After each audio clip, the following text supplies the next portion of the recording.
ఇవాళ ఏదైతే ఆ రోజు ఒక నియంత పరిపాలన ఇందిరాగాంధీ చేస్తే ప్రజలు తీవ్రంగా వ్యతిరేకించి జనతా పార్టీని గెలిపించిన చరిత్ర మనందరికీ తెలుసు. అదేవిధంగా ఇవాళ అప్రకటిత ఎమర్జెన్సీ జగన్మోహన్ రెడ్డి పరిపాలనలో 2019 నుంచి 2024 వరకు కొనసాగితే ఆ అప్రకటిత ఎమర్జెన్సీని కూడా వ్యతిరేకిస్తూ ఇవాళ ప్రజలు అపూర్వమైన విజయం కూటమికి అందించారు. దీని ద్వారా తెలియవచ్చేది ఆనాడైనా ఈనాడైనా నియంత పరిపాలన ప్రజలు ఆమోదించరు అనేది స్పష్టంగా అర్థమవుతూ ఉంది.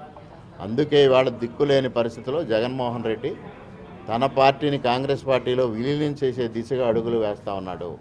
నిన్నటి రోజున బెంగళూరులో డీకే శివకుమార్తో భేటీ అయి వైఎస్ షర్మిల్ని కాంగ్రెస్ పార్టీ నుంచి బయటకు పంపిస్తే తన పార్టీ విలీనం చేయడానికి సంసిద్ధమని వ్యక్తం చేసే నిస్సహాయ స్థితికి జగన్మోహన్ రెడ్డి వెళ్ళిపోవడం జరిగింది. తనతో గెలిచిన 11 మంది ఎమ్మెల్యేల్లో ఎంతమంది తనతో ప్రయాణం చేస్తారో తెలియని పరిస్థితి, గెలిచిన 4 పార్లమెంటు సభ్యుల్లో ఎంతమంది తనతో ప్రయాణం చేస్తారో తెలియని పరిస్థితి, ఉన్న రాజ్యసభ సభ్యులు తనతో ఉంటారో లేనో తెలియని పరిస్థితి. ఇటువంటి పరిస్థితిలో దిక్కుతోచని పరిస్థితి. అంటే సాక్షాత్తు పులివెందులకు వెళ్తే కార్యకర్తలే తన ఇంటిపైన దాడి చేస్తే నిస్సహాయ స్థితిలో పడిపోయిన వైఎస్ జగన్మోహన్ రెడ్డి కడప జిల్లాలో ఓడిపోయిన అభ్యర్థులు కానీ గెలిచిన అభ్యర్థులు కానీ కనీసం పులివెందుల రాజప్రసాదం వైపు చూడని పరిస్థితి. ఇటువంటి పరిస్థితిలో దిక్కుతోచకి వాళ్ళ కాంగ్రెస్ పార్టీని ఆశ్రయించే దిశగా ముందుకెళ్తా ఉన్నారు. ఇటువంటి అరాచక శక్తులన్నీ మరలా కాంగ్రెస్ పార్టీ వైపు చేరి నరేంద్ర మోడీ గారి నాయకత్వంలో ప్రభుత్వాన్ని అస్థిరపరిచే ప్రయత్నాలు చేయడం జరుగుతుందని ఆశిస్తూ ఉన్నాం.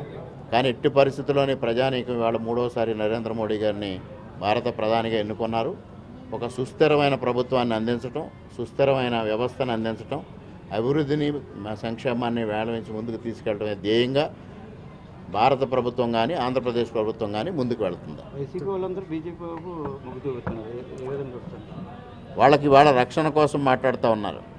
కానీ వాళ్ళ స్పష్టమైన నిర్ణయాలు, ఎవరు అరాచకం చేశారో ఎవరు అవినీతి చేశారో వాళ్ళెవరిని పార్టీల్లో చేర్చుకునే ఆలోచన లేదు. క్షేత్రస్థాయిలో ఉన్న పరిస్థితుల ఆధారంగా మాత్రమే నిర్ణయాలు తీసుకుంటే అధిష్టానం.